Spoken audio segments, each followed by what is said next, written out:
Mchakato uliopo ni kuhusiana na klabu ya Simba kuvunja mkataba wa kocha Miguel Gamondi ambaye hivi sasa anatumikia klabu ya Singida Black Stars, na lengo limeonekana kuwa ni dhahiri shairi kwamba klabu ya Simba, kutokana pia na changamoto ambayo imeweza kujitokeza ya kocha Fadul Davis mara baada ya kuweza kuvunja mkataba, kutokana pia na hali halisi iliyokuwa inamkumba kati ya ugomvi wa yeye na msaidizi Selemani Matola ambaye ni kocha msaidizi wa klabu ya Simba, na yote iliweza kutokana mara baada ya chokochoko na maneno kwa Simba na Yanga. Dabi zimekuwa ni nyingi, lakini radha imekuwa ikiendelea kupungua kadri siku zinavyozidi kwenda, yani ikiwa inamaanisha kwamba katika dabi za Kariakoo, yani uongozi wa klabu ya Simba walikuwa wanategemea kwamba Simba ifike hatua asiwe mteja wa klabu ya Yanga. Sasa kwa mujibu wa takwimu za viongozi wa klabu ya Simba, lakini pia na hata kocha msaidizi Selemani Matola, alionekana kabisa kwamba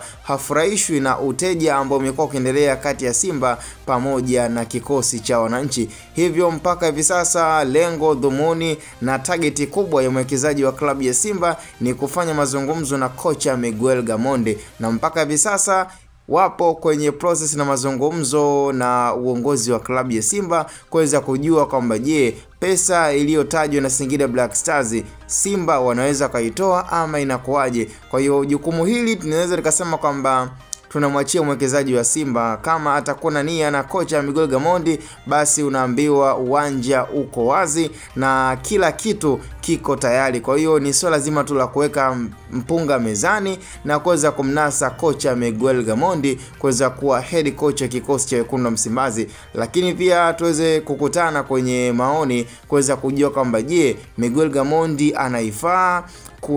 anastahili kuweza kutumikia klabu ya Simba, ama una kocha gani ambaye unahisi anaweza